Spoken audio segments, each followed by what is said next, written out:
welcome back to Tomato Clinic. I'm Rainy Bunn. This is the fourth part of this gameplay.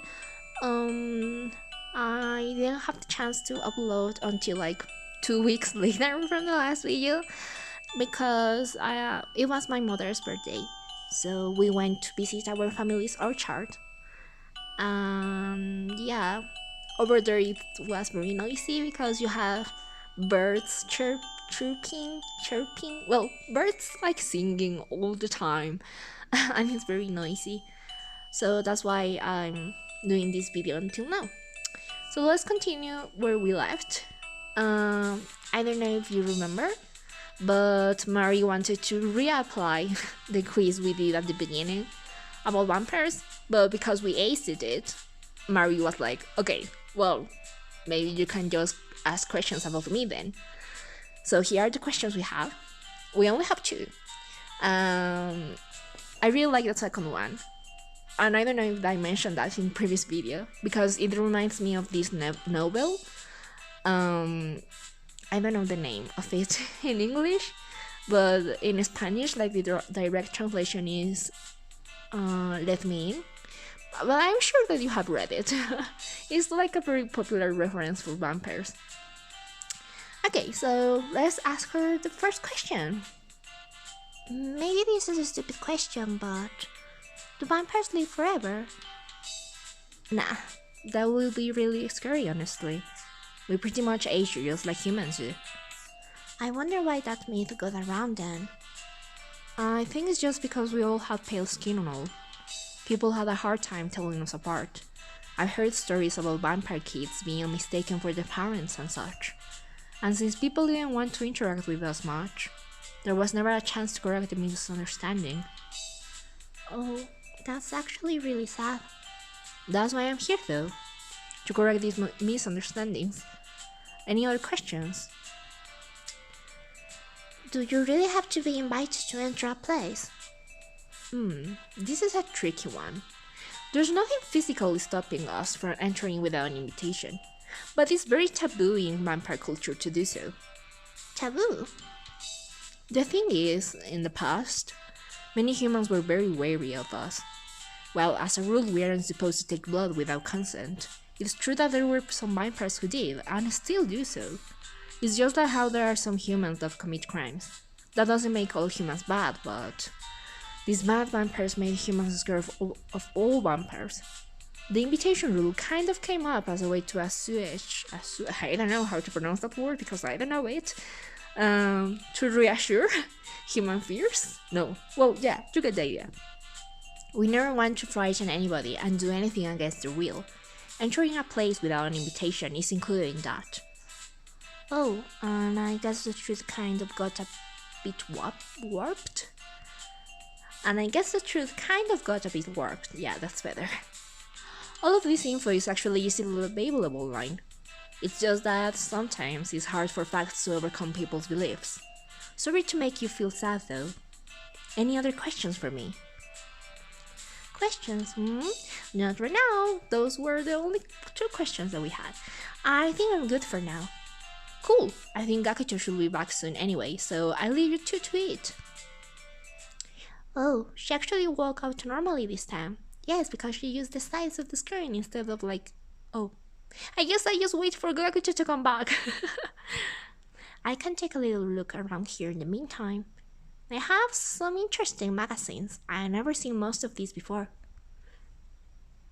I always want to like sneeze or cough when I'm recording these casual videos. And I hate it because it makes me feel self-conscious, like, oh no, people are gonna hear how I slurp. No, that sounds horrible. But yeah, how I eat my boogers or whatever. Okay. Vampire Weekly, Fang Outpost, Wire for Nights. You can take a look at them if you want. No, sorry, I was just, like I said, feel free to take a look at them. They're for visitors to look at, after all. Oh, okay. Maybe a bit later. Whatever, do what you want. I have the next activity ready when you are though. I am, ready that is. What's the next activity? a backstage tour of sorts. I'm going to show you the process we go through before a blood donation. Oh, oh, okay. We are going to be looking at blood stuff. Are you going to be okay with this?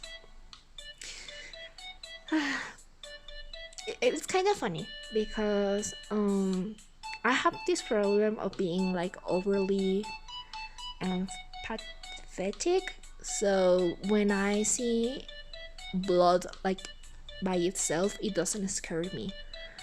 But if this blood is because someone was like injured, like it's part of something ugly because someone suffered or something like that, it makes me feel like panicked. And it's funny because I used to study something related to medicine. So yeah, I really don't have any problems with that. But when I see like movie scenes in which people are being hit or like violent scenes, I get really flustered and it's hard to describe. But I mean, here we are like in a blood donation clinic, so it shouldn't affect me. I will. I don't think so. Oh no, what was the question? I forgot. Oh yeah, if I'm going to be okay with this. Yeah, yes I will. You sure? I will. I was just caught off guard. Sorry, I really haven't done anything like this before. Yeah, I can get that. It's really nothing to be nervous about though. I really hope Um, you're not listening to the rain falling down on the background. Now that I'm back in the city, it has been raining like almost daily. But yeah, I hope that doesn't bother you. Remember, my motto is never edit, just casually do it. So you will always hear these kind of noises. Okay, let me show you. such a cute room. And the little plant that is in the corner of the room, it reminds me of a Pokemon that a friend of mine really likes.